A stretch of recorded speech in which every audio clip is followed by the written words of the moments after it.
Shravan, I am living in Hyderabad from past 3 months. I lived with months time food for 1 day.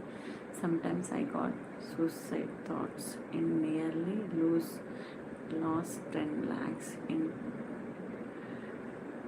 trading, and I bounce back and staying now.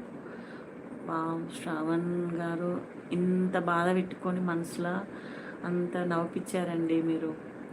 So చాలా great అనమాట. So అయిపోయింది past, వదిలేయండి. So డబ్బులు అంటారా, సంపాదించుకోవచ్చు, మనము ఉన్నాం కదా.